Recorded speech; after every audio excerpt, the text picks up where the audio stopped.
Ninakaw nila ang lahat. Habang nagpapakasarap ang aking asawa at ang kanyang malanding kabit gamit ang aking yaman, ako'y inilublob sa malamig na putik.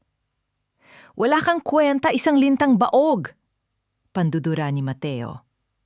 Pero hindi nila alam, hawak ko ang pisi ng buhay nila. Babangon ako mula sa abo upang bawiin ang aking korona.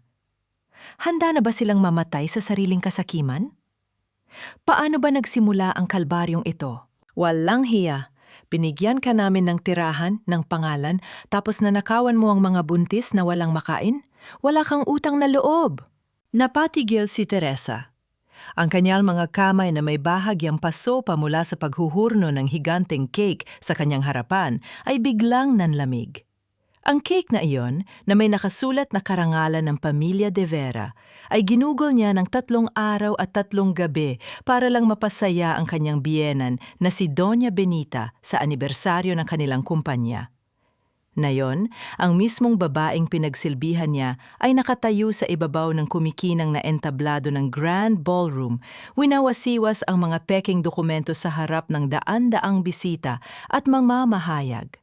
8 million pesos, Teresa! Ninakaw mo sa pondo ng liwanag ng ina na itinatag ng pamilyang ito! Pasigaw na pagpapatuloy ni Benita. Ang kanyang mga mata ay nalilisik, puno ng pandidiri. Parang tinusok ng libu-libong karayom ang lalamunan ni Teresa. Gusto niyang magsalita, ngunit walang lumabas na boses. Tumingin siya sa kanyang asawa. Nakatayo si Mateo sa tabi ng kanyang ina. Walang reaksyon ang gwapong mukha. Sa halip na ipagtanggol siya, inalalayan pa nito ang isang babaeng umaakyat sa entablado.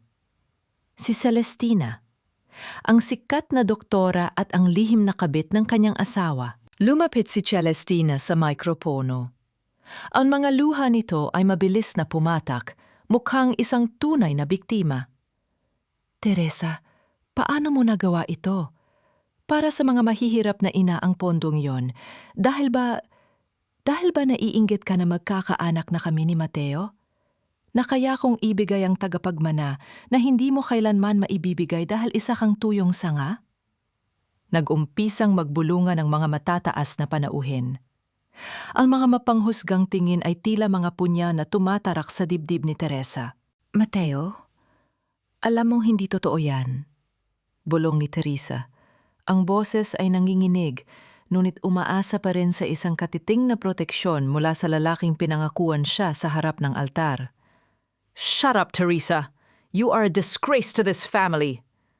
Madiin at malamig na sagot ng kanyang asawa. Naglakad si Mateo palapit sa kanya. Bago pa man makapagpaliwanag si Teresa, hinawakan ni Mateo ang likod ng kanyang leeg. Walang pag-aalinlangan, inilublob ng lalaki ang mukha na kanyang asawa sa mismong cake na ginawa nito.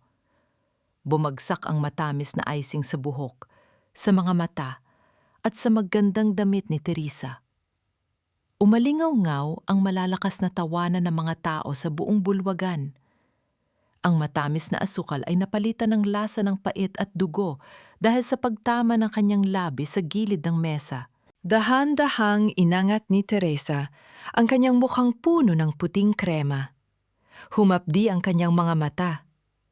Sa likuran ni Benita, nakita niya ang isang pamilyar na anino na pilit nagtatago. Si Beatriz, ang kanyang sariling pinsan, ang abogadong pinagkatiwalaan niya ng kanyang mga pinakatagong dokumento. Nakangisi ang babae habang umiwas ng tingin. Hindi na kailangan ng paliwanag. Si Beatriz ang nagbenta sa kanya sa mga De Vera. Sa gilid ng entablado, nakatutok ang nagliliwanag na camera ng telpono ni Cora. "Grabe guys! Live na live! Ang kapal ng mukha ng baog na manugang, siya pa ang may ganang umiyak na yon!" Pangungutya ni Cora habang patuloy na nire-record ang pagkasira ng danggal ni Teresa. Wala nang luhang lumabas sa mga mata ni Teresa. Manhid na ang kanyang katawan. Handa na siyang talikuran ng lahat at umalis. Ngunit lumapit si Benita. Ang amoy ng mamahaling pabango ng kanyang biyanan ay humalo sa amoy ng asukal at kalungkutan sa hangin. Wala kang pera, wala kang pamilya. Pumulong si Benita sa tainga niya, isang malamig at malupit na tinig na siniguradong sila lang dalawa ang makakarinig. At higit sa lahat, ipinadala ko na si Ines sa isang malayong lugar, isang pasilidad na walang makakahanap. Hindi mo na siya makikita kahit kailan. Dahil ang isang magnanakaw at baog na tulad mo ay walang karapatang maging isang ina. Huminto ang pag-ikot ng mundo ni Teresa. Hindi dahil sa matamis na cake na sumira sa kanyang hitsura, hindi dahil sa asawang taksil, kundi dahil sa pangalang binitiwan. Ines. Ang batang masiyahin, ang ulilang pamangkin ni Mateo na itinuring na niyang sariling anak. Ang nag-iisang nagbigay ng liwanag sa kanyang madilim na buhay sa loob ng mansyon. Bumigat ang paghinga ni Teresa. Nanikip ang kanyang dibdib na tila kinakapos sa hangin. Nanghinig ang kanyang mga kamay. Kinapa niya ang loob ng bulsa ng kanyang palda habang walang awang dinuduro siya ng mga tao. Naroon ang isang maliit na asul na hairclip na hugis paro-paro. Pag-aari ito ni Ines. Mahigpit niya itong pinisil sa loob ng kanyang bulsa hanggang sa bumaon ang matulis na dulo nito sa kanyang palad, pinipigilan ang sarili na sumigaw sa sakit ng pagkawala. Hindi na siya nakapanlaban nang hawakan siya ng mga malalaking gwardiya ng hotel. Kinaladkad siya palabas ng Grand Ballroom. Ipinagtabuyan siya sa labas ng malaking salaming pinto, patungo sa malamig at malakas na buhos ng ulan sa kalsada. Basa, nanginginig, at nag-iisa sa gitna ng kadiliman. Walang dalang pitaka, walang telponyo, wala ang kanyang anak.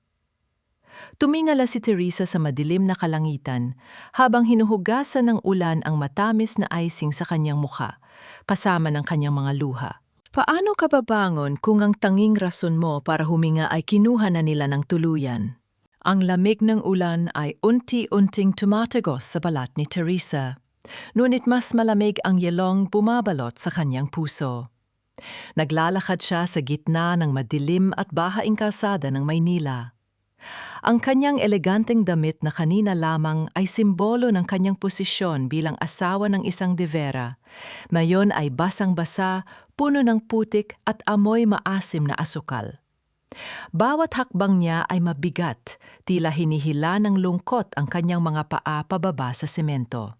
Wala siyang direksyon. Ang tanging umuulit sa kanyang isipan ay ang sigaw ng kanyang pamangking si Ines na nawawala sa madilim na kawalan. Sa isang maliit na kanto, nakakita siya ng isang nakasinding ATM machine. Nanginginig ang kanyang mga daliri nang kapay niya ang isang lihim na bulsa sa kanyang palda. Naroon ang isang lumang ATM card na nakapangalan kay Teresa Sarmiento. Ito ang kanyang personal na pondo mula sa Alcantara Trust, isang bagay na hindi kailanman nalaman ng asawa niya. Ipinasok niya ang card at naghintay. Ito ang magiging tiket niya para hanapin ang kanyang anak. Ngunit nang lumabas ang mensahe sa maliit na screen, tuluyang nanghina ang kanyang mga tuhod. Account frozen. Please contact administrator. Si Beatrice. Walang ibang may hawak ng master key ng kanyang mga accounts, kundi ang pinsang pinagkatiwalaan niya ng kanyang buhay. Hindi lang siya ibinenta ni Beatrice kay Benita, tinanggalan din siya nito ng pakpak upang hindi na makalipad palayo. Sumandal si Teresa sa malamig na pader, tuluyang bumigay ang kanyang katawan. Napaupo siya sa basang bangketa, hinayaan ng malakas na buhos ng ulan na itago ang kanyang panginginig. Isang anino ang tumakip sa liwanag ng post. Isang lumang payong ang biglang pumigil sa pagpatak ng tubig sa kanyang ulunan. Diyos na mahabagin, Senyorita Teresa. Anong ginawa nila sa iyo? Napaangat ng tingin si Teresa. Isang matandang babae na may mga kulubot sa mukha, ngunit may labis na pag-aalala sa mga mata ang nakatayo sa kanyang harapan. Si Nanay Rosa. Ang dating tagapagluto ng pamilya de Vera na walang awang pinalayas ni Benita noong nakaraang taon dahil lamang sa pagkabasag ng isang porsela ng florera. Hindi makapagsalita si Teresa. Sa unang pagkakataon na yung gabi, isang tao ang tumingin sa kanya, hindi ng may pandidiri, kundi ng may habag. Inalalayan siya ng matanda. Iginya ang kanyang mahinang katawan palayo sa malupit na kalsada. Ang amoy ng murang kape at basang kahoy ay sumalubong kay Teresa pagpasok nila sa isang tagpi-tagping barong-barong. Walang malambot na sofa o naglalakihang chandelier dito. Ngunit mas naramdaman niya ang init ng isang tahanan kaysa sa 3 taong inilagi niya sa mansyon ng mga De Vera. Binalot ni Nanay Rosa ng isang makapal at tuyong tuwalya ang nanginginig na balikat ni Teresa. Inilapag ng matanda ang isang baso ng umuusok na kape sa kanyang mga palad. Pagkatapos, umupo si Nanay Rosa sa kanyang tabi at dahan-dahang hinagod ang kanyang likod gamit ang magaspang at mainit na mga kamay. "Umiyak ka lang, anak. Wala kang dapat itago rito." Malambing na bulong ni Nanay Rosa. Sa paghaplos na iyon, gumuho ang matibay na pader na itinayo ni Teresa sa kanyang dibdib. Humagulgol siya. Ang kanyang mga paghikbi ay lumunod sa ingay ng ulan sa yalong bubong. Iniyakan niya ang pagtataksil ni Mateo. Iniyakan niya ang kalupitan ni Benita. At higit sa lahat, iniyakan niya ang kawalan ng kakayahan na protektahan ang batang si Ines. Niyakap siya ni Nanay Rosa ng mahigpit, sinasalo ang bawat patak ng kanyang pagkasera. Sa kalagitnaan ng kanilang katahimikan, biglang nag-ilaw at nag-ingay ang isang lumang keypad na telepo no sa ibabaw ng maliit na mesa. Tiningnan ito ni Nanay Rosa. Ang kanyang no ay kumunot bago nag-aalangang pinindot ang reject button. Itinatago ang telepo sa kanyang bulsa na tila may isang lihim na ayaw ipaalam. Hindi iyon napansin ni Teresa. Ang kanyang atensyon ay naagaw ng maliit at kumukurap na telebisyon sa sulok ng kwarto.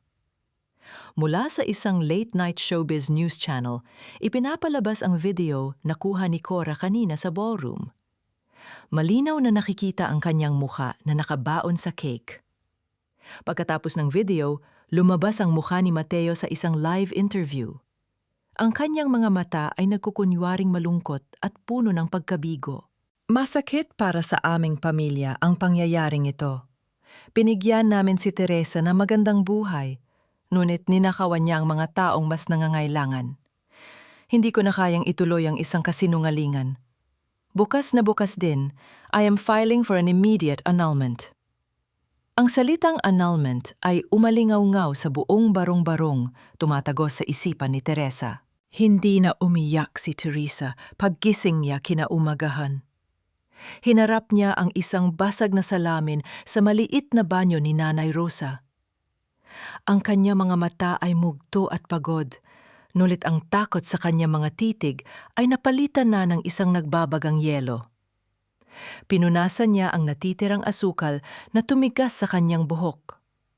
Bawat kuskos at pagbanlaw ng malamig na tubig ay tila pagtatanggal sa kanyang nakaraan bilang isang martir na asawa. "Kukunin kita, Ines.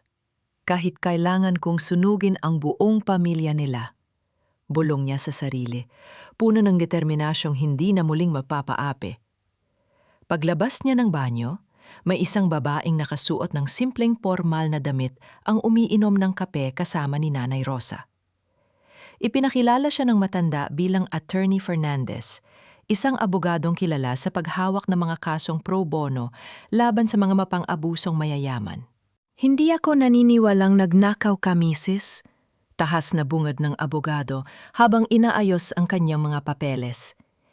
"Kilala ko ang mga De Vera. Ginamit din nila ang impluensya nila para agawin ang lupa ng pamilya ko noon. Kaya kung tulungan kang makipaghiwalay ng maayos para makaalis ka na sa kamay ng asawa mo. Pero mahirap bawiin ang bata kung wala kang pera at kapangyarihan para labanan sila sa korte." Umupo si Teresa ng tuwid. Hindi na siya nakayuko. "Hindi ko kailangan ng limos nila, attorney. Dahil ang pondong sinasabi nilang ninakaw ko ay pag-aari ko." Kumunot ang noo ng abogado, tila hindi na iintindihan ang sinabi ng babaeng, kaharap na nakasuot lamang ng hiniram na lumang kamisyeta. "Ako si Teresa Alcantara Sarmiento." Malamig na pagpapatuloy ni Teresa, bawat salita ay may diin. Ang nag-iisang tagapagmana ng Alcantara Trust. Ginamit ko ang pera ko para isalba ang kumpanya nila ng 3 beses dahil naniwala akong pamilya kami. Kung lalaban tayo ngayon, hindi annulment ang hihingin ko. Kukunin ko ang lahat ng ninakaw nila sa akin. Nanlaki ang mga mata ng abogado na pangnanga sa rebelasyong narinig. Ngunit mabilis itong nakabawi.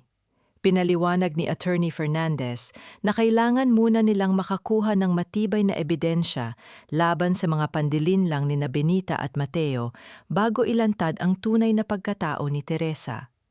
Kung hindi, gagamitin ng mga De Vera ang lahat ng kanilang koneksyon upang baliktarin ang sitwasyon at itago ang mga pruweba. Kinuha ng abogado ang kanyang laptop at binuksan ang viral video na in-upload ni Cora upang maghanap ng butas sa kanilang mga naging pahayag. Pinanood ni Teresa ang pag-iyak ni Celestina sa video. Naging manhid na siya sa sakit ng pagtataksil ni Mateo, kaya mas naging malinaw ang pagtingin niya sa mga detalye. Ipinahinto niya ang video ng eksakto sa bahaging nagpupunas ng luha si Celestina. Itinuro niya ang gilid ng mesa kung saan nakapatong ang mamahaling bag ng doktora. May isang piraso ng kapirasong papel na nakausli mula rito. Isang resibo ng ultrasound mula sa sarili nitong klinika. Ngunit ang malabong petsa na na-capture ng camera ay 2 taon na ang nakalipas. Hindi kanya ang ultrasound na yan. Hindi siya buntis. Mariing sabi ni Teresa, mabilis na pinagtagpi-tagpi ang kasinungalingan ng babaeng umagaw sa kanyang pwesto. Kailangan nating malaman kung sino ang totoong ina ng sanggol na nasa litrato at kung anong lihim ang itinatago sa VIP room ng klinika ni Celestina. Nagsimulang gumawa ng plano ng dalawa kung paano papasukin ang sistema ng klinika nang hindi napapansin. Habang nakikinig, kinuha ni Teresa ang isang lumang pulang lipstick mula sa maliit na garapon sa ibabaw ng kabinet ni Nanay Rosa. Dahan-dahan niya itong ipinahid sa kanyang maputlang labi. Ang simpleng pangkulay na yon ay tila naging kanyang balute. Ito ang sumisimbolo ng kanyang muling pagkabuhay. Isang babaeng hindi na kailanman yuyuko at iiyak sa harap ng mga taong umapak sa kanya. Bago pa man niya maisara ang takip ng lipstick, biglang umilaw ang screen ng lumang telepono ni Nanay Rosa na nakapatong sa mesa. Kasabay ng isang maikling panginginig na bumasag sa kanilang usapan, lumitaw ang isang mensahe mula sa isang hindi kilalang numero. Kinuha ito ni Teresa. Nanlamig ang buong katawan niya habang binabasa ang nakasulat sa screen. Buhay ang anak mo, pero kailangan mong magbayad. Huwag kang tatawag sa pulis. Bago pa man makapag-isip si Teresa tungkol sa natanggap na pagbabanta, nagbago ang ilaw sa screen ng telepo o ni Nanay Rosa. May isang tawag na pumapasok mula sa isang hindi nakarehistrom numero. Nagkatinginan silang tatlo.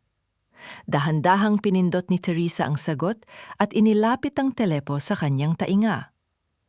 Teresa? Sweetie? Bumangon ang matinding pagkasuklam sa sikmura ni Teresa nang marinig ang pamilyar na boses na iyon. Si Mateo. Gumagamit ito ng malambing at nagmamakaawang tono, isang pamilyar na bitag na paulit-ulit nitong ginamit sa loob ng 3 taon upang kontrolin ang kanyang isipan. Nakita ng mga tauhan ko na pumasok ka sa bahay ng matandang yan, patuloy ni Mateo. Umuwi ka na, Teresa. Kinausap ko na si Mama. Papaya daw siyang maging katulong ka na lang sa mansyon.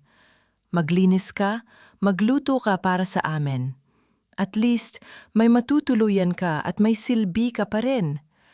Kung magpapakabait ka, baka sakaling kaawaan ka namin at ipasilip ko sa iyo paminsan-minsan si Ines. Napakuyom ang mga kamao ni Teresa. Ang kapal na muka ng lalaking ito na alukin siyang maging alipin sa sarili niyang pamamahay matapos siyang nakawan at hiyain sa harap ng buong mundo. Nababaliw ka na, Mateo. Mariin at malamig na sagot ni Teresa. Mas gugustuhin ko pang mamatay sa kalsada kaysa bumalik sa impyerno ninyo. Nawala ang pagpapanggap sa boses ni Mateo. Isang nakakapasong katahimikan ng namayani bago umalingaw-ngaw ang pamilyar na pagtawa ng isang babae sa kabilang linya. Inagaw ni Celestina ang telepono mula kay Mateo. Hi, Teresa. Ang tigas pa rin na mukha mo, ano? Matinis at puno ng panghahamak ang boses ng doktora. Alam mo ba kung bakit ka iniwan ni Mateo? Dahil wala kang kwenta. Hindi mo kayang bigyan ng tagapagmana ang pamilyang ito. Isa kang tuyong sanga, Teresa.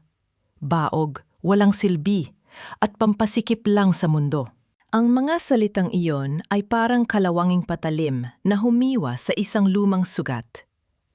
Tila bumalik ang kanyang gunita 3 taon na ang nakalipas. Naramdaman muli ni Teresa ang matinding kirot sa kanyang puson. Ang araw kung saan pinilit siya ni Benita na magbuhat ng mabibigat na kahon ng alak para sa isang piging, habang si Mateo ay masayang naglalaro ng golf at hindi sinasagot ang kanyang mga tawag. Ang mainit na dugo na dumaloy sa kanyang mga binti, ang sanggol na namatay sa kanyang sinapupunan dahil sa kanilang kalupitan at kapabayaan. Sila ang pumatay sa kanyang anak, at ngayon, ginagamit nila ito upang durugin ang kanyang pagkatao. Kumuha si Teresa ng isang maliit na kahoy na rosaryo mula sa ibabaw ng mesa.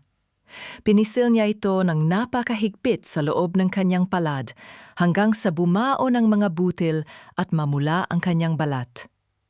Ginamit niya ang pisikal na sakit na iyon upang pigilan ang pagbabadya ng mga luha.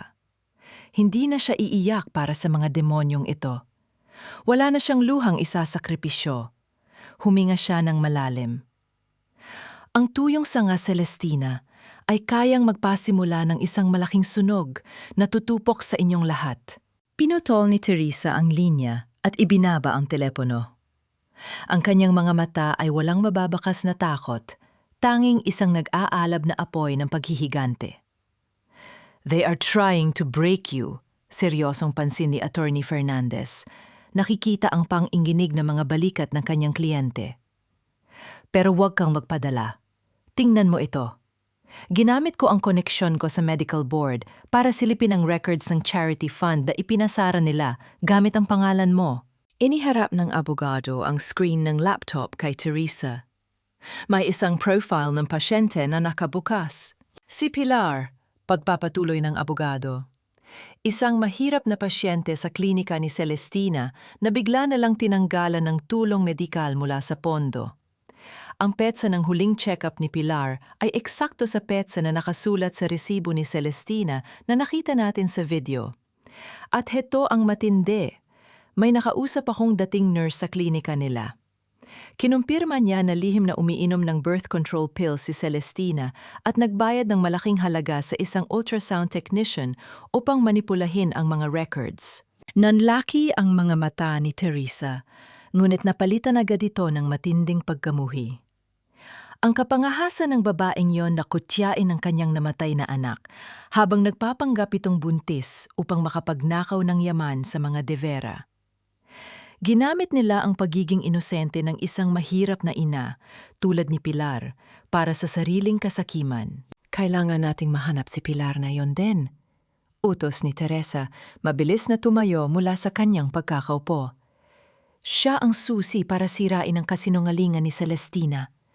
Bago pa nila siya patahimikin. Hindi na nag-aksyaya ng oras ang dalawa. Ginamit nila ang sasakyan ng abogado upang tunguhin ang address na nakasulat sa file ni Pilar. Isang masikip at masukal na eskinita sa isang tagpi-tagping komunidad sa Tondo ang bumungad sa kanila. Ang amoy ng kanal at basang lupa ay sumasakal sa hangin. Ngunit nang malapit na sila sa mismong barong-barong na tinutukoy sa address, huminto sa paghakbang si Teresa. Kumabog ng mabilis ang kanyang dibdib. Mula sa siwang ng sirang pintuan ni Pilar, nakita niya ang isang eksenang nagpatindig ng kanyang mga balahibo. Ang mga anino ng malalaking-lalaking nakaitim. Sila ay walang awang nagahalog. Sa loob ng maliit na bahay, itinatapo ng mga silya at niluluray ang mga lumang damit habang naririnig ang nagmamakaawa at takot na iyak ng isang babaeng buntis sa isang sulok. Hindi nagdalawang isip si Teresa. Sa halip na magtago o tumakbo palayo, buong tapang siyang humakbang papasok sa barong-barong. Kasunod niya si Attorney Fernandez na gumamit ng kanyang malakas at otoritaryong boses upang magbantang paparating na ang mga pulis. Ang paninindigan ng abogado ay umalingaw-ngaw sa buong eskinita, na naging dahilan upang maglabasan ang mga galit na kapitbahay na may dalang mga piraso ng kahoy at pamalo.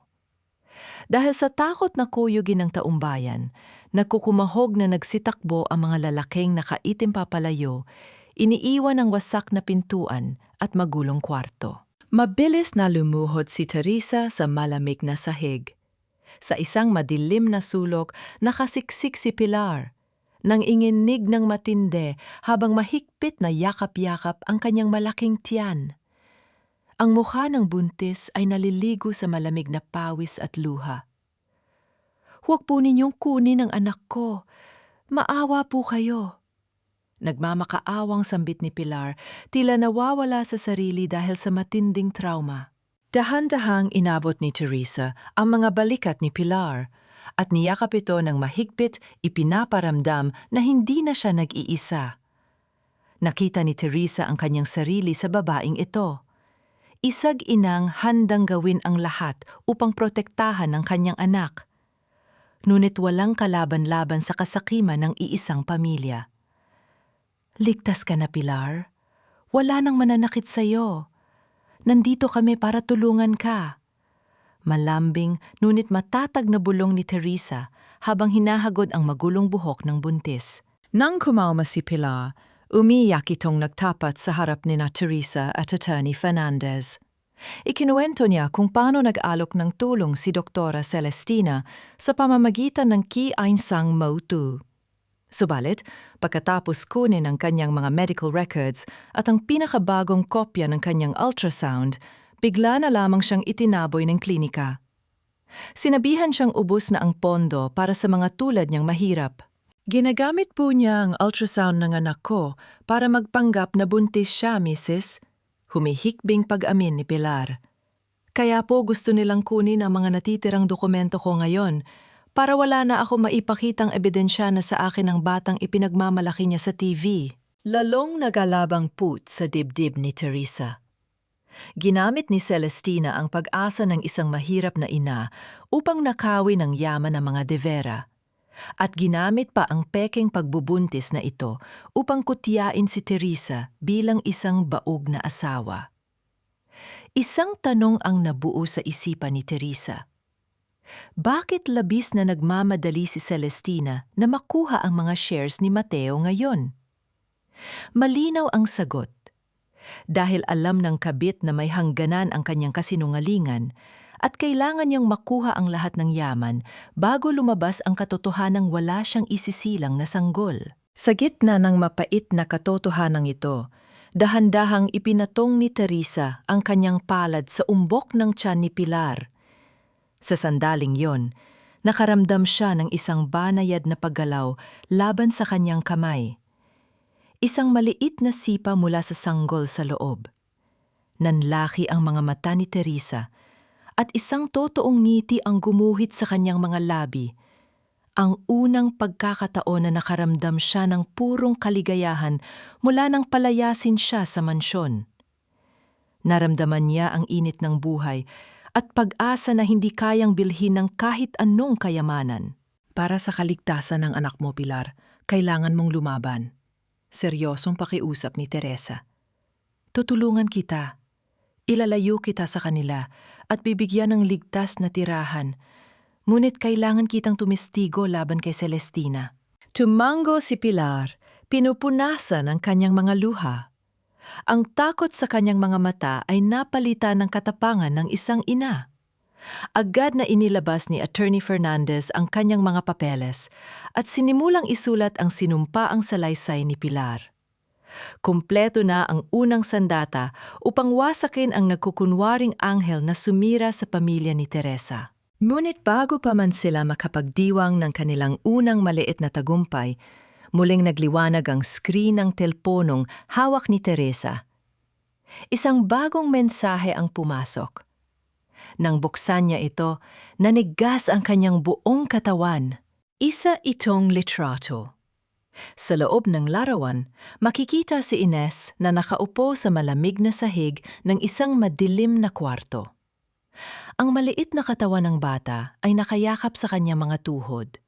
Sa ilalim ng litrato, may nakasulat na isang address na matatagpuan sa matataas at liblib na lugar sa Tagaytay.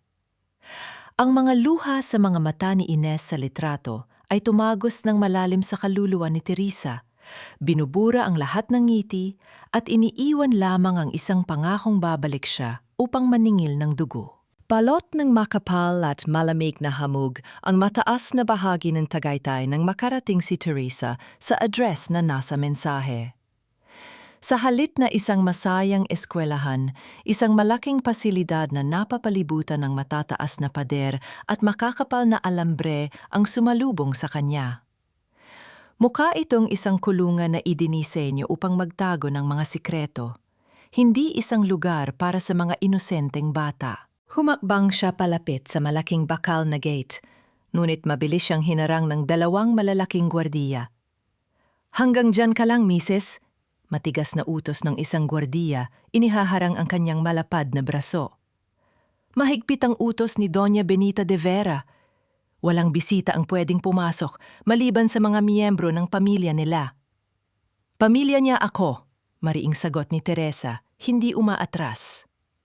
"Gusto kong makita ang anak ko, si Ines." Bago pa man makasagot ang gwardiya, isang maliit at nanginginig na boses ang pumunit sa tahimik na simoy ng hangin mula sa likod ng matataas na pader. "Mama Tere! Iuwi mo na po ako! Natatakot ako rito!" Parang pinunit ng pira-piraso ang dibdib ni Teresa nang marinig ang pag-iyak na iyon. Ang matinding sakit ng isang ina na hindi mayakap ang kanyang anak ay halos magpaluhod sa kanya. Nais niyang akyatin ang pader, kalbuhin ang mga gwardiya at sirain ang anumang harang na naghihiwalay sa kanila ng kanyang anak. Ngunit bago siya makakilos, umilaw at nag-ingay ang telepono ng gwardiya. Kinuha ito ng lalaki, tumango ng ilang beses at saka iniabot ang telepono kay Teresa nang may mapang utyang ngiti. Tanging ang pamamaraan ng paghinga mula sa kabilang linya ang narinig niya, sapat na upang makilala niya kung sino ang nasa kabilang dulo. "Narinig mo ba ang iyak ng paborito mong alaga, Teresa?" Bungad ng malamig na boses ni Doña Benita.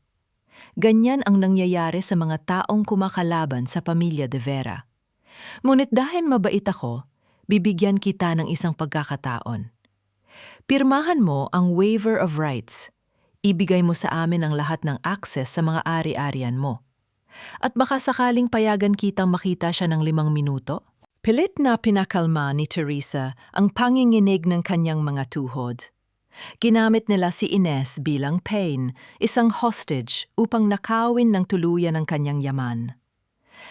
"Hindi mo pag-aari ang bata, Benita." Matalim ngunit kalmadong sagot ni Teresa, walang bahid ng pagmamakaawa. "At hindi mo pag-aari ang yaman ko." Ibinigay niya pabalik ang telpono sa gwardiya.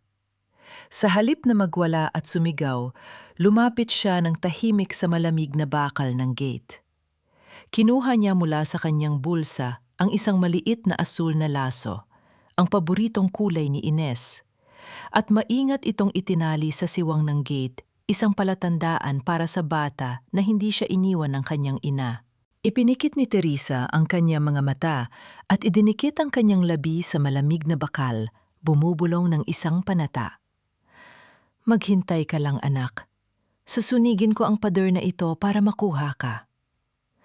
Pagbalik sa sasakyan, matigas ang anyo ni Teresa. Tiningnan niya si Attorney Fernandez na naghihintay sa manibela.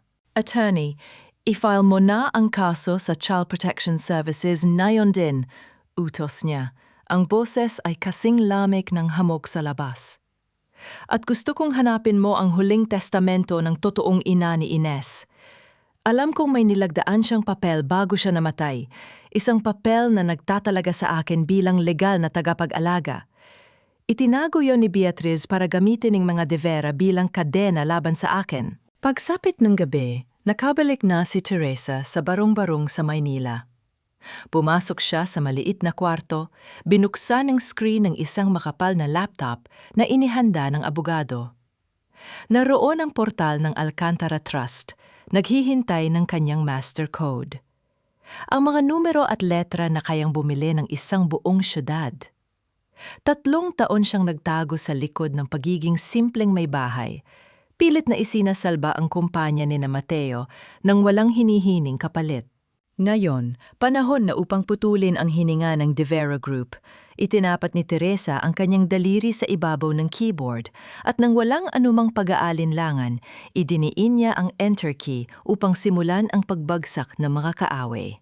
Ang pagpindot ni Teresa sa keyboard ay tila paghugot ng saksakan sa mismong makina ng buhay ng mga De Vera. Lumabas sa screen ang isang pulang abiso na nagkumpirma ng agarang pagyelo sa lahat ng credit lines at bank accounts na nakapangalan sa De Vera Group. Ang dahilan na nakalagay ay dahil sa malalaking irregularidad sa pananalapi. Walang sinuman ang makakakuha ng kahit 1 sentimo ng walang pahintulot mula sa master admin ng Alcantara Trust.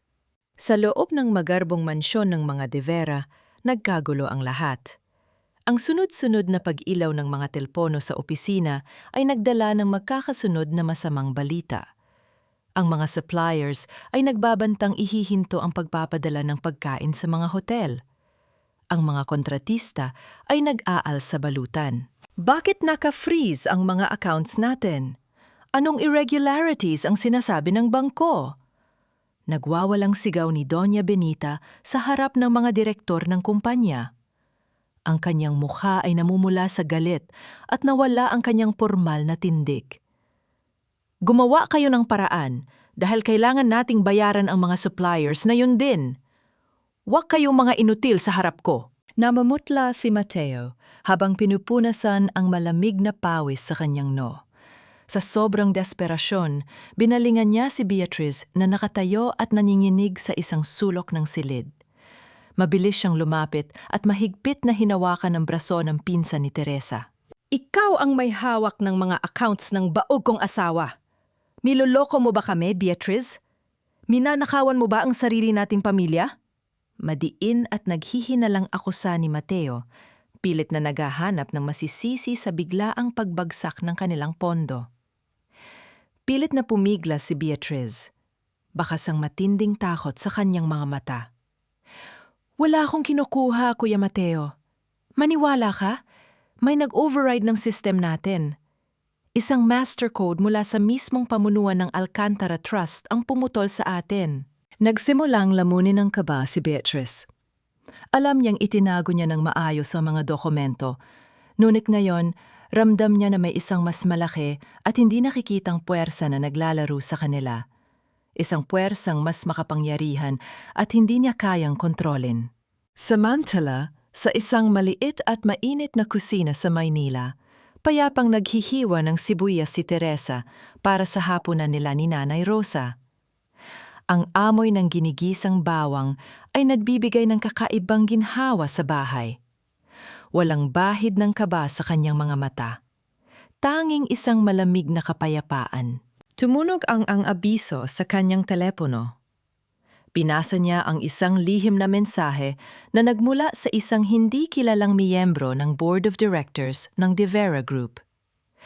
Ang mensahe ay detalyadong nag-uulat ng bawat sigawan, alitan at pagkasira ng tiwala sa loob ng mansyon.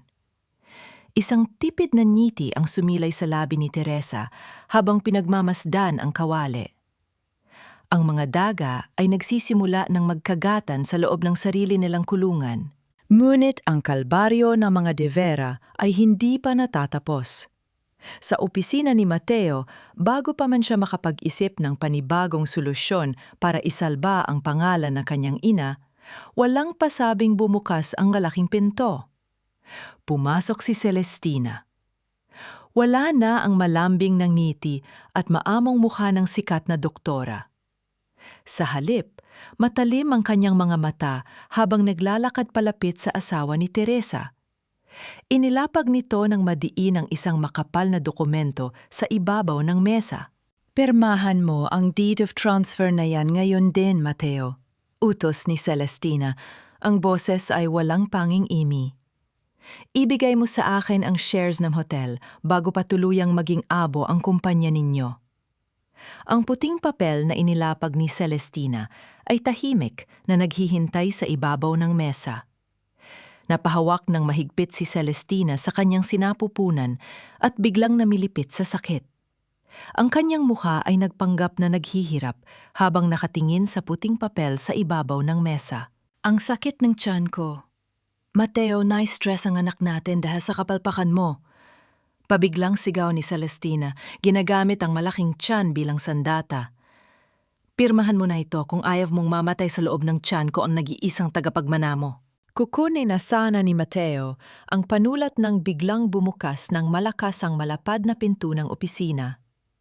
Pumasok si Doña Benita, ang kanyang mukha ay parang isang bagyong handang manalasa.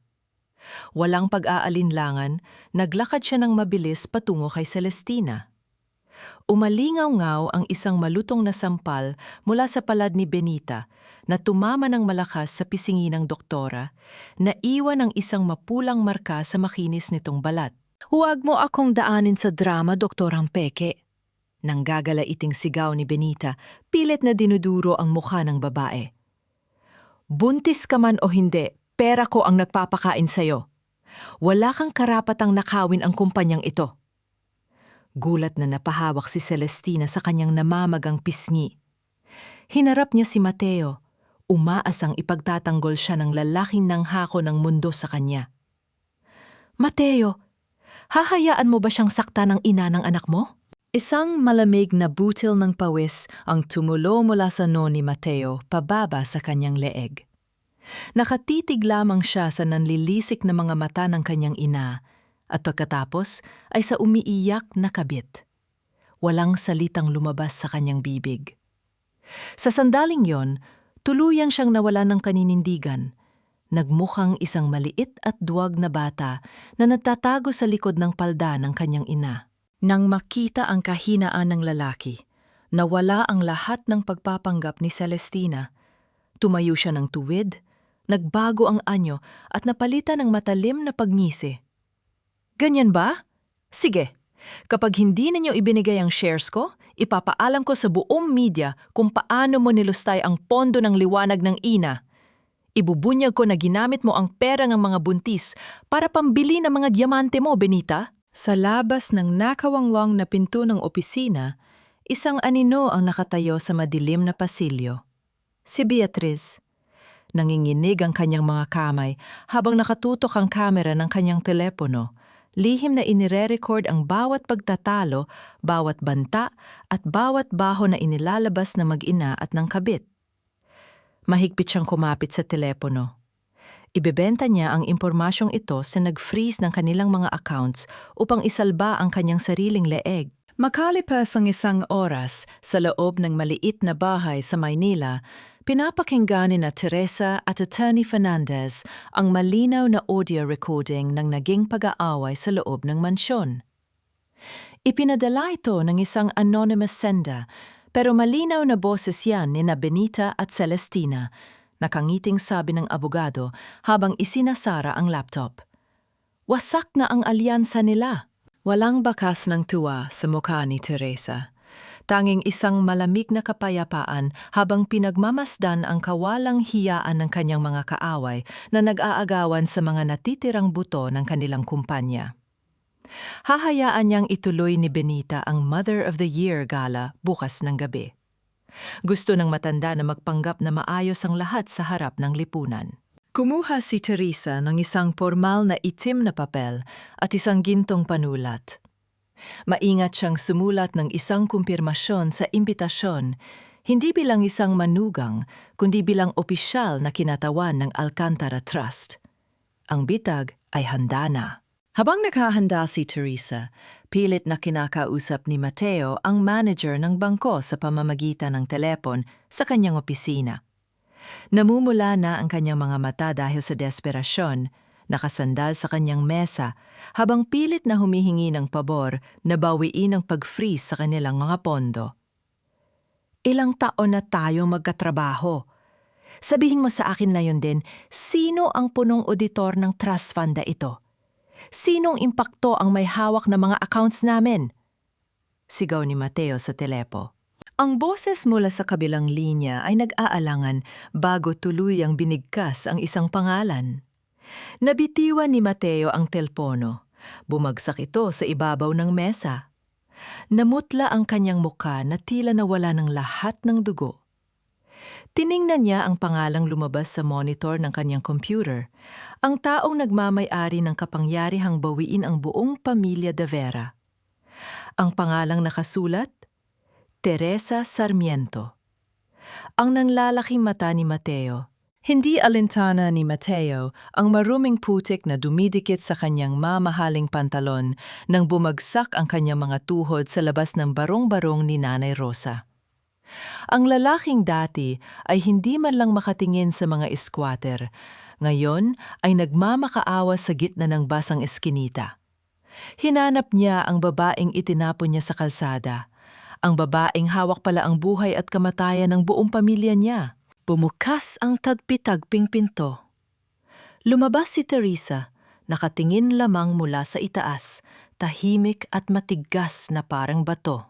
Teresa, patawarin mo ako. Umiiyak na pagsusumamo ni Mateo, ginagamit ang pinakaawa-awang ekspresyon na paulit-ulit niyang ginamit noon para makontrol ang kanyang asawa. Mahal kita, Teresa. Ginawa ko lang yon dahil kay Mama. Alam mo naman kung gaano siya kahigpit, di ba? Pilitin mo silang itigil ang audit. Bumalik ka na sa akin, gagawa tayo ng sarili nating pamilya. Kahit dito ka na muna sa bahay bilang tagapag-alaga namin, gagawin ko ang lahat. Basta magkasama tayo. Tiningnan lamang siya ni Teresa mula ulo hanggang paa. Walang luhang bumagsak, walang galit na sumabog. Ang dati niyang pusong marupok na madaling makuha ng matatamis na salita ay naging isang pader ng yelo. Isang malamig na pag-usisa lamang ang ibinigay niya sa asawa, tila pinapanood ang isang nakakadiring insekto na nagmamakaawa sa lupa. Pinapanood niya ang pagbabalat kayo ng isang duwag. Huminga ng malalim si Teresa. Ang kanyang boses ay patag, ngunit kasing talim ng patalim. Kung ako pa rin ang asawang pinadikit mo ang mukha sa cake sa harap ng buong Pilipinas, luluhod ka kaya ngayon sa putikan, Mateo. Hindi ako ang mahal mo. Ang mahal mo ay ang pondong hawak ko. Nang marinig ang malamig na pagtanggi, mabilis na naglaho ang mga pekeng luha ni Mateo. Tumayo siya, iniaangat ang marumi niyang tuhod at nagbago ang anyo ng kanyang mukha.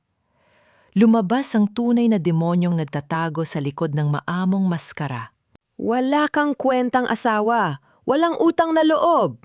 Nanggagala iting sigaw ni Mateo, ang mga ugat sa leeg ay halos pumutok na sa galit habang dinuduro ang asawa. Binigyan kita ng pamilya, pero sisirain mo lang kami?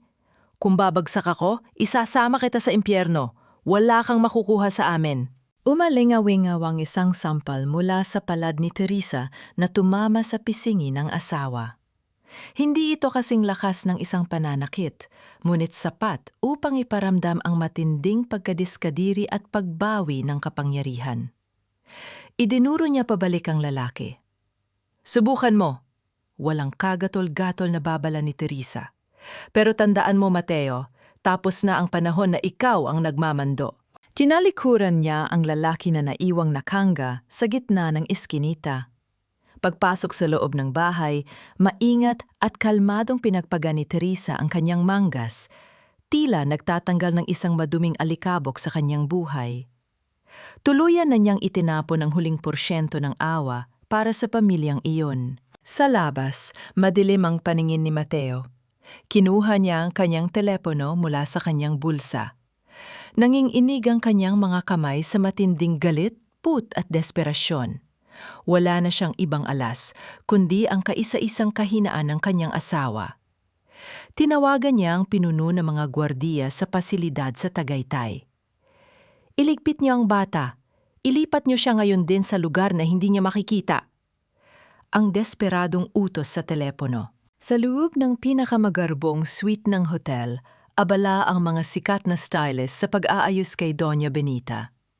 Nakangiti ang matanda sa harap ng malaking salamin habang isinusuot sa kanyang leeg ang isang kwintas na pinalamutian ng naglalakihang diamante.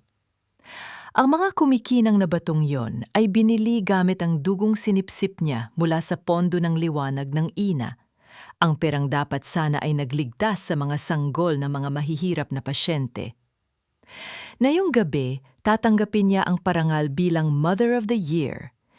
Isang napakagandang pagbabalat kayo upang patunayan sa lipunan na nanalo siya laban sa babaeng itinapon niya sa kalsada.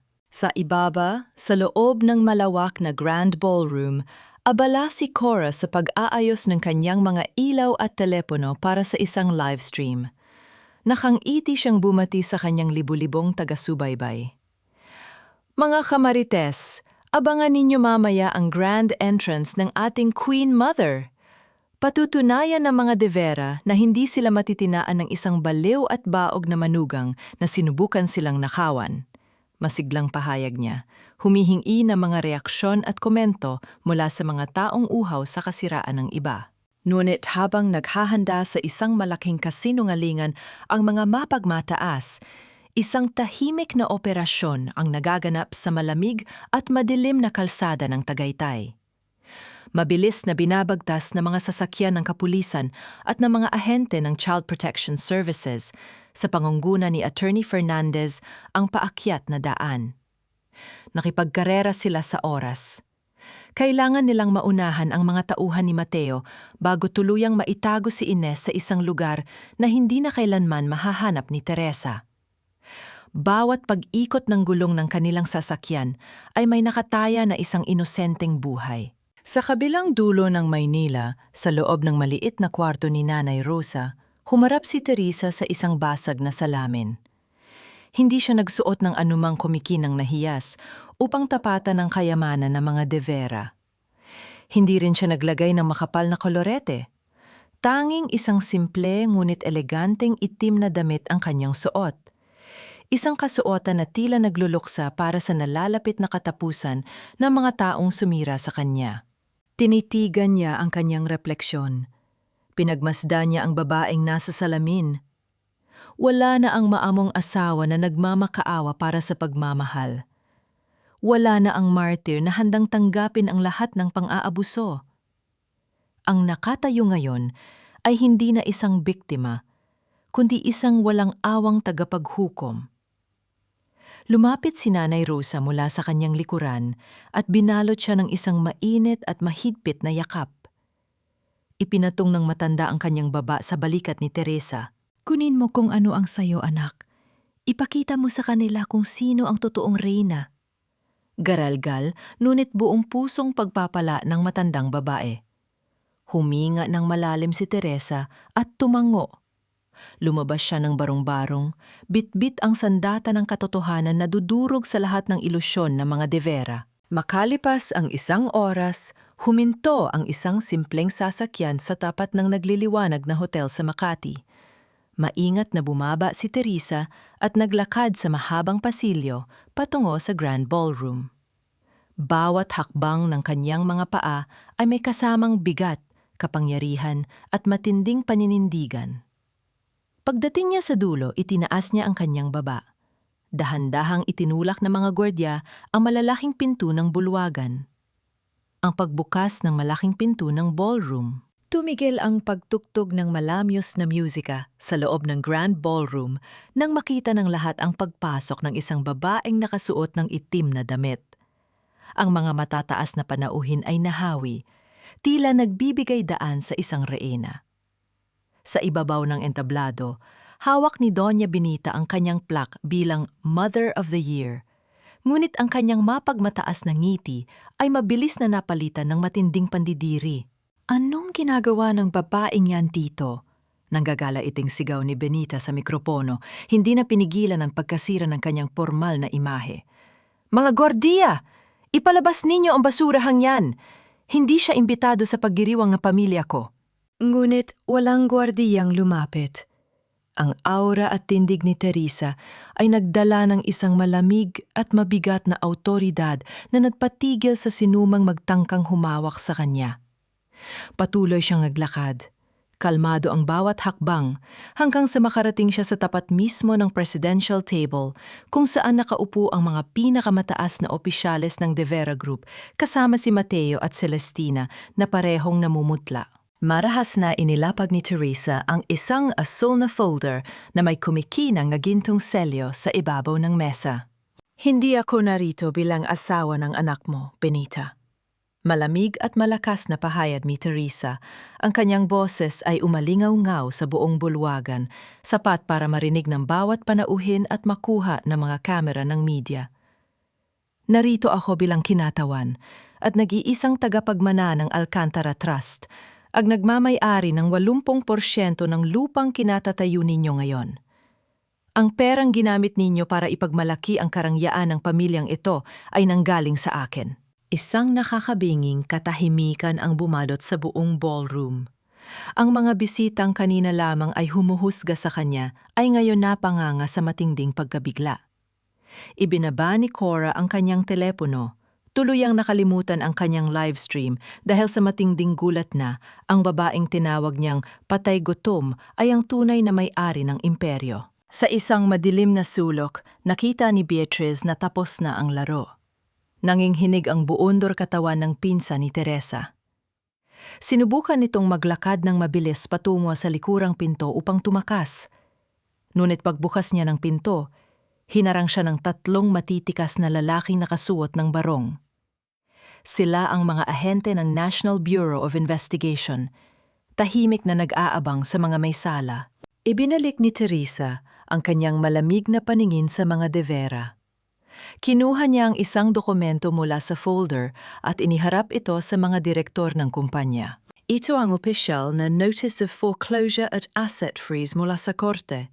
Patuloy ni Teresa, bawat salita ay tila pako na ibinabaon sa kabaong ng mga kalaban. Ina-audit na ang inyong kumpanya dahil sa pandaraya at paglustay ng pondo. Ang lahat ng kapangyarihan ninyo sa De Vera Group ay tinatanggal na simula sa gabing ito. Wala na kayong karapatan sa kahit isang sentimo. Nawala ang katinuan ni Benita. Ang kanyang kayabangan ay tuluyang nawasak sa harap ng lipunang kanyang sinasamba. Sumigaw siya ng malakas at mabilis na bumaba ng entablado. Iniaangat ang kanyang kamay upang sampalin si Teresa ng buong lakas. Ngunit hindi na si Teresa ang babaeng yuyuko. Mahigpit na sinalo ni Teresa ang pulso ng kanyang biyenang sa ere. Pinigilan niya ito na may puwersang hindi inaasahan mula sa isang dating tahimik na manugang. Tinitigan niya ng malalim ang mga nanlilisik na mata ng matanda at ibinato pabalik ang mismong mga salitang ginamit nito upang durugin siya noon. Wala kang pera, wala kang pamilya, madiin, at mabagal na bulong ni Teresa, idinidiin ang bawat pantig. At higit sa lahat, Benita, wala kang karangalan. Binitawan niya ang kamay ng matanda. Nagsimulang manginig ang mga tuhod ni Benita. Ang matapang at mapagmataas na ginang ay unti-unting nawala ng lakas, napaupo sa pinakamalapit na silya habang nakatulala sa kawalan. Tila gumuho ang buong mundo sa kanyang harapan. Hindi pa man nakakapagsalita si Mateo upang ipagtanggol ang kanyang sarili, muling bumukas ang malalaking pinto ng ballroom sa likuran. Napalingon ang lahat sa bagong dumating. Ang tunog ng mga takong ni Pilar na naglalakad papasok. Lahat ng mata sa loob ng bulwagan ay nakatutok sa babaeng naglalakad papasok, inaalalayan ni Attorney Fernandez. Si Pilar. Ang kanyang malaking tiyan at panginginig na mga balikat ay nagpapakita ng labis na kaba. Ngunit ang kanyang mga mata ay puno ng tapang na nanggagaling sa pag-ibig ng isang ina. Hawak ni Pilar ang isang malinaw na kopya ng kanyang ultrasound. Itinaas niya ito upang makita ng lahat, lalo na ng mga taong mula sa media na walang patid ang pagkuha ng mga litrato. Ninakaw ng doktora yan ang records ko. Matapang na pahayag ni Pilar, ang kanyang daliri ay mariing nakaturo kay Celestina na ngayon ay namumutla at tila nakakita ng multo. Ginamit niya ang pangalan ko at ang anak ko para magpanggap na buntis siya. Pinagkaitan niya ako ng tulong medikal mula sa pondo para pagtakpan ng sarili niya kasinungalingan. Hindi siya buntis. Parang binuhusan ng malamig na tubig si Mateo. Dahan-dahan siyang lumingon kay Celestina. Ang kanyang mga mata ay nanlalaki sa matinding pagkabigla at pagkalito. Hinawakan niya ng mahigpit ang braso ng doktora. Totoo ba to, Celestina? Niloloko mo lang ako? Nasaan ang anak natin? Nanggagalating tanong ni Mateo, unti-unting nawawasak ang ilusyon ng isang perpektong pamilya na ipinagpalit niya sa kanyang tapat na asawa. Dahil wala na siyang kawala at bistado na sa harap ng buong lipunan, marahas na itinulak ni Celestina si Mateo. Ang maamo at malambing na mukha ng doktora ay napalitan ng isang nakakadiring pagngisi. Huwag mo akong hawakan, you pathetic loser! Matinis at puno ng pandidiri na sigaw ni Celestina. Tingin mo ba talaga mamahalin ko ang isang duwag na lalaking hindi makapagdesisyon nang hindi nagpapaalam sa nanay niya? Kailangan ko lang ang shares ng hotel mo para palakihin ang klinika ko. Wala akong pakialam sa inyo mga pabigat. Tinalikuran ni Celestina ang lalaki at mabilis na naglakad patungo sa gilid ng bulwagan upang tumakas. Ngunit bago pa man siya makalabas, sinalubong siya ng mga unipormadong pulis. Pinusasan siya sa harap ng mga camera dahil sa patong-patong na kaso ng medical fraud at pagnanakaw ng pagkakakilanlan. Sumisigaw siya at napupumiglas, ngunit wala siyang kawala sa batas. Sa kabilang dulo, naiwan si Mateo na nakaluhod sa malamig na sahig ng ballroom. Tumingin siya sa kanyang paligid. Ang asawang nagbigay sa kanya ng kayamanan at tapat na pagmamahal ay tuluyan ng nawala. Ang kabit na inakala niya magbibigay ng tagapagmana ay isa lamang mga ganso. Ang kanyang kumpanya ay bangkarot. Nawala ang lahat. Isang patay gutom na nagbihis mayaman na ngayon ay ibinalik sa putikan. Hindi nagtagal, lumapit ang mga investigador kay Doña Benita. Ipinakita sa kanya ang warrant of arrest para sa malawakang paglustay ng pondo ng liwanag ng ina. Pilit na pumiglas ang matanda, pilit na iwinawasiwas ang kanyang mga kamay na puno ng mamahaling alahas. Huwag ninyo akong hawakan. Hindi niyo ba ako kilala? Ako si Doña Benita de Vera. Iniligtas ko ang mga babaeng yan mula sa kahirapan. Kasalanan ito ng manugang kong walang kwenta. Nagwawalang sigaw ng matanda. Ngunit ang paglapat ng malamig na posas sa kanyang mga pulso ay nagpatigil sa kanyang kahibangan. Ang kanyang mga diamante ay nawala ng kinang. Habang kinakaladkad siya palabas, iniiwan ang kanyang peking karangalan na tuluyan ng nabasag. Kasabay niyang inilabas si Beatriz na umiiyak at nagmamakaawa kay Teresa. Kinasuhan ang abogada dahil sa sabwatan sa pandaraya at pagtatago ng legal na testamento ng ina ni Ines. Pinatmasdan ni Teresa ang pagbagsak ng mga taong sumira sa kanyang buhay. Walang ngiti sa kanyang mga labi, walang pagdiriwang sa kanyang puso. Tanging isang malalim na paghinga na nagpapatunay na natanggal na ang lason sa kanyang sistema. Tinalikuran niya ang magulong ballroom at naglakad palabas. Hindi na muling lumingon sa mga taong naging bahagi ng kanyang madilim na nakaraan. Nang makalabas siya ng hotel, sinalubong siya ng malamig, ngunit payapang simoy ng hangin sa gabi. Sa tapat ng malawak na kalsada, huminto ang isang puting sasakyan mula sa Department of Social Welfare and Development. Naroon si Attorney Fernandez, nakangiti habang binubuksan ang pinto ng sasakyan. Mula sa loob, bumaba ang isang maliit na bata. Ang kanyang buhok ay bahagyang magulo at ang kanyang mga mata ay mugto sa pag-iyak. Ngunit nang makita niya ang babaeng nakatayo sa ilalim ng liwanag ng poste, lumiwanag ang kanyang buong muka. Mama Tere! Tumakbo ng mabilis si Ines, halos madapa sa kanyang pagmamadali. Lumuhod si Teresa sa semento, ibinuka ang kanyang mga braso at sinalo ang bata ng buong higpit. Ibinabaon ni Ines ang kanyang mukha sa balikat ng kanyang ina, humahagulgol ng malakas. Naramdaman ni Teresa ang mainit na luha ng bata na bumabasa sa kanyang itim na damit. Ang bawat patak ay tila naghuhugas sa lahat ng sakit, hirap at pang-aabuso na kanyang pinagdaanan. Niyakap niya ng mas mahigpit ang bata. Hinahalikan ng tuktok ng ulo nito, habang ang kanyang sariling mga luha ng kaligayahan ay tahimik na umaagos. "Nandito na si Mama Teri, anak," bulong ni Teresa. Ang boses ay puno ng walang hanggang pagmamahal at kapayapaan. "Wala nang makapananakit sa atin. Uuwi na tayo." Ang mahigpit na yakap na nag-aalis ng lahat ng sakit. 1 taon na ang lumipas mula nang gumuho ang imperyo ng mga De Vera.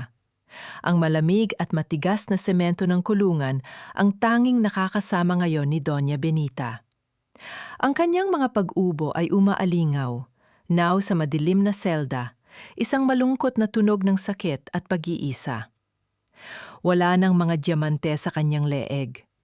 Wala ni isang dumalaw sa kanya, hindi ang mga kaibigang nakinabang sa kanyang pera, at lalong hindi ang kanyang anak. Sa isang maingay at mainit na karinderya sa tabi ng palengke, tumutulo ang malapot na pawis mula sa noo ni Mateo pababa sa kanyang maruming sando.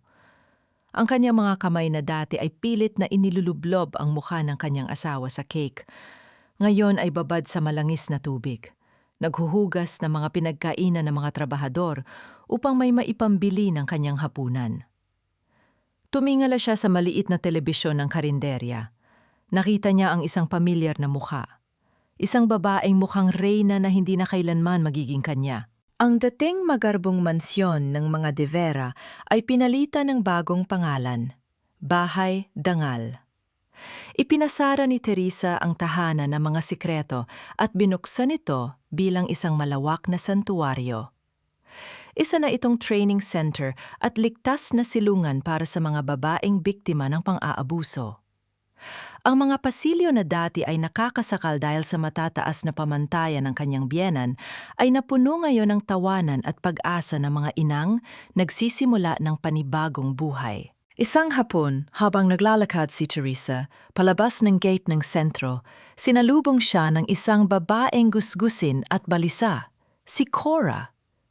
Ang dating sikat na vlogger na sumira sa kanyang reputasyon ay nawalan ng mga taga-subaybay at nakasuhan ng libelo.